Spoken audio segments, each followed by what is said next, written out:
And the way I had set it up and the way I had worked it, because I believed this was the way it should be done, was that basically I didn't run the ward.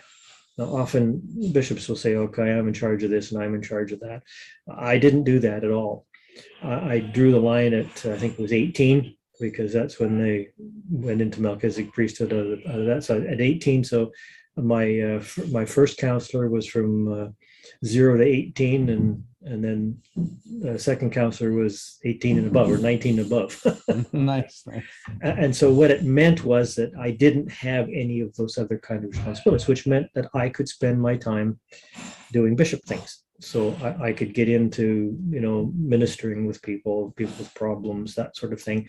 And I oversaw all of this. So I knew what was coming on. And of course, we discussed, they would bring recommendations. And so I would sort of have final say on the recommendations of who was doing this and that and all that kind of thing. So we worked quite nicely as a team that way. But there was, I didn't have those kinds of things that allowed me a lot more time to work with people who had need. So a need came up, I was available, and I'd take whatever time it took to deal with those needs. So it seemed to work quite nicely. And the nice thing about it is, I think that when we finished, when I left, because I remember, I know in a lot of wards, it's sometimes difficult for the stake president to find someone to take over as bishop, to come in for who's prepared to be a bishop. Well, when I left, apparently they had 13 candidates. So yeah. Basically just, okay, this is your calling, you deal with it. You have problems, you talk to us and we'll help you with it, but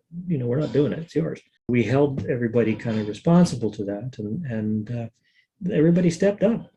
And they did the job and did very, very well. And so it worked very nicely, and I think it worked the way it's supposed to work.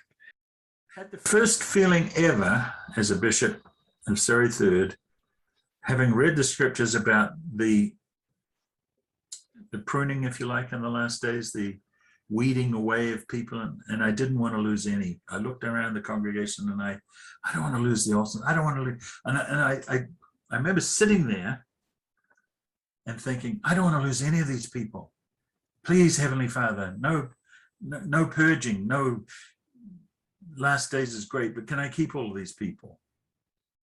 Well, I think there's the preparation for this temple trip. And I remember having meetings. I remember one time I asked all the members who had been endowed to come to church for a special meeting and to talk about it.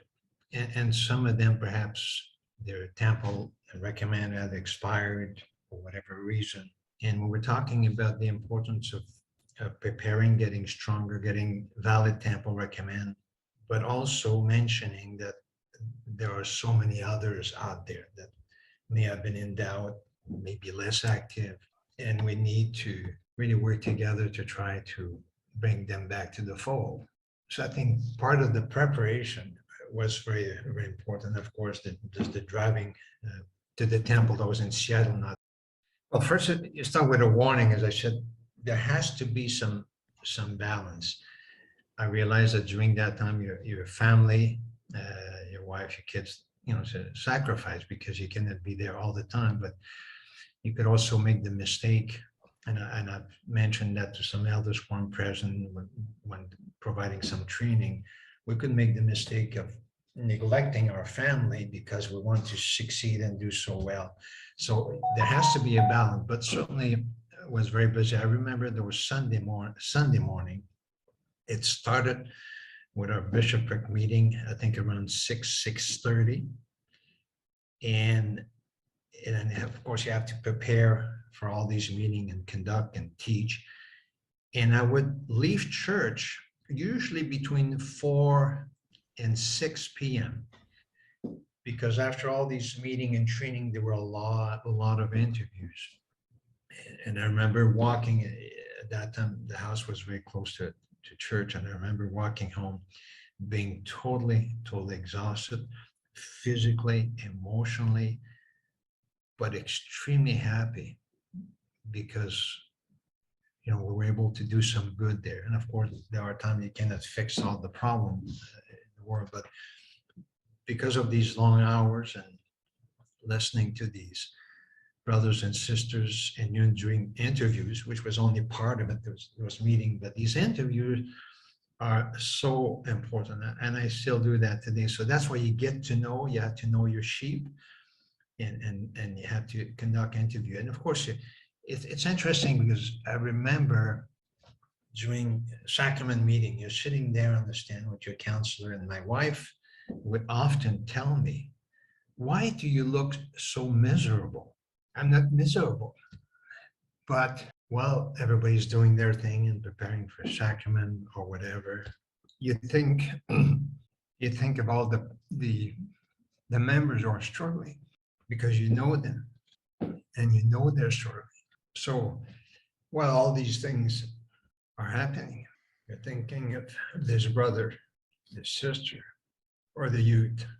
So if I look miserable at that time, that's why. And I assume it's the same for all bishops.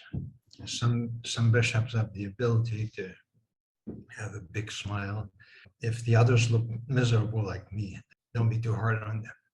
And you would have 300 people. And I remember one time she had 90 primary children coming, and she has no counselors and no secretaries. She was also the music person. She didn't play music, but we had the piano that goes automatically. So I remember leading the music like Karen Davis and all the others would do. So you were doing everything. If you were in the branch presidency, you spoke every day, and it was a different experience. So great experience as a bishop, but as a branch president of a small branch, remote, without these circumstances, it's different, and you learn a lot more. We did move at some point to Fairmont Hot Spring, and I was called as the branch president of a very small branch, but it was a tourist place. So you had about 15 people active, but in the summer, sometime you would have 300 people there. Wow. And it was a small chapel, it was packed. And of course, because we have very few people, we didn't have people in position. And remember, my wife was called as primary president, but she didn't have counselor, she didn't have section. That was it. Mm-hmm. So it was easy because there was one family in the branch with 5 children. That's fine.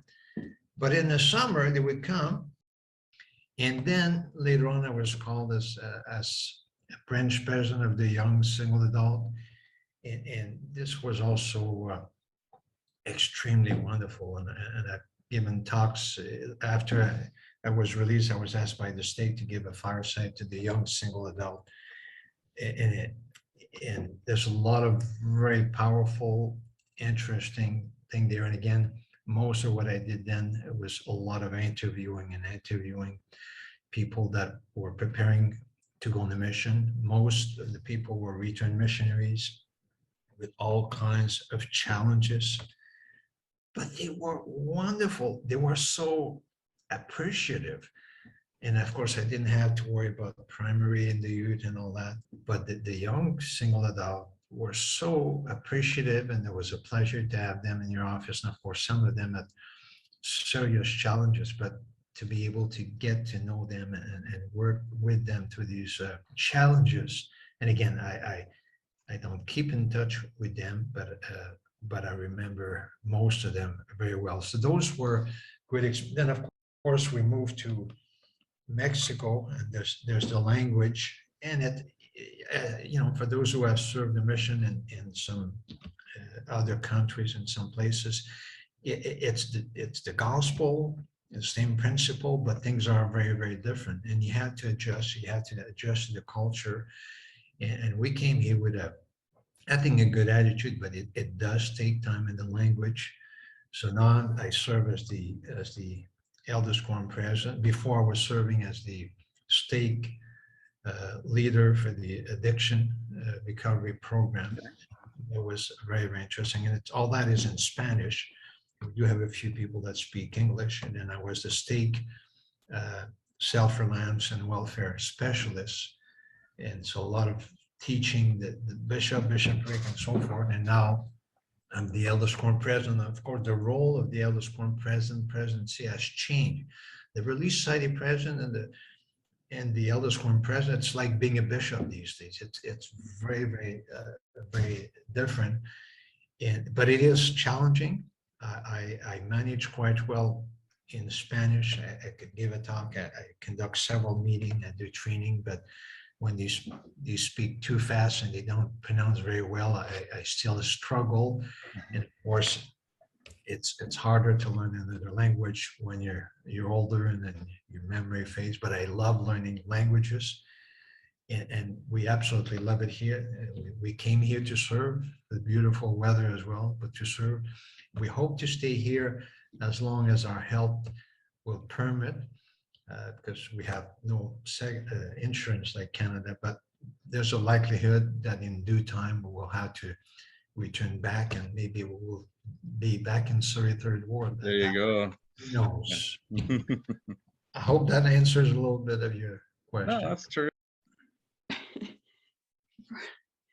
For me, as a Relief Society president, was really enormous, because I was a convert. I had only ever observed a bishopric from the pulpit and in interviews for calling changes or temple recommends. So it was huge for me, but and after when we left, probably was when we left the interview, not very long afterwards, Lauren said to me, I will be releasing you right away as soon as I can. So I was relieved. It was a difficult calling and very, it was hard, but it was very fulfilling, and I knew Heavenly Father was right there. It prepared me very well because I had no concept of what a bishop would do or the involvement that was necessary without having had the Relief Society calling that I'd had.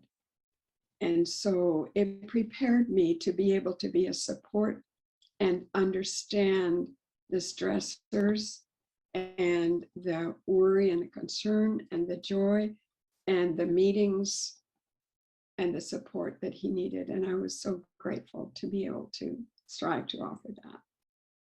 At one point in time, Bishop Olson said to me, I think it was March of 2008, I feel we should serve a mission. And I said, yes, I agree, we should. And then he said, I'm not sure how to go about that. And I said, very naively, I said, well, you just put your papers in. And he said, you can't do that when you're a bishop. So he said, we'll make an appointment and go speak to President Saul. So we did, and President Saul agreed that it would be wise. We could go ahead, and he said, we will start planning for that, but please do not say anything until all the pieces are in place. And that he was released in March of 2008. And at that point, he and we could tell people that we had been called on a mission. And this is his mission tag. We were called to serve in the Church and Family History Mission in Salt Lake City. And he was always so pleased that this is his picture of that opportunity. And so that was just an honor. And it was interesting because it's just an example of how caringly he could listen and hear.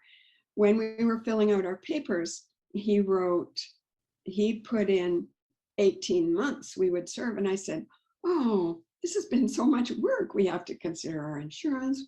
We have to consider who's going to live in our house, what medical, And he said, and I said, why don't we do 2 years? And he said, no, I feel we should do 18 months. So I said, okay. So as it turned out, when we returned, the open house for the Vancouver Temple was just going to, initially it had been scheduled for early in 2004. I mean, 2010 by this time. And, but as it turned out, it was going to be in April of 2010. And we arrived home 9 days before the open house, and we were able to take families through that. I felt that mental come in. And then kind of like what happened on my mission. First week I was ready to go home. I'm like, hey, is this where I'm supposed to be, Heavenly Father? And I remember kneeling down that first week in my apartment, closed the door, and my companion, I said, I gotta find out where I am. I knelt down, prayed fervently with all my heart. I poured it to Heavenly Father. I said, Heavenly Father, do you want me to be here? And I felt this spirit come into me. And when I received that, boy, it was just clear what Heavenly Father wanted me to do. And then my mission from that point onward was the best thing ever. Before that, I was like, I don't know if I should be here, you know what I mean? And so, but that happened to me in that when I saw the members put up their hand to sustain me.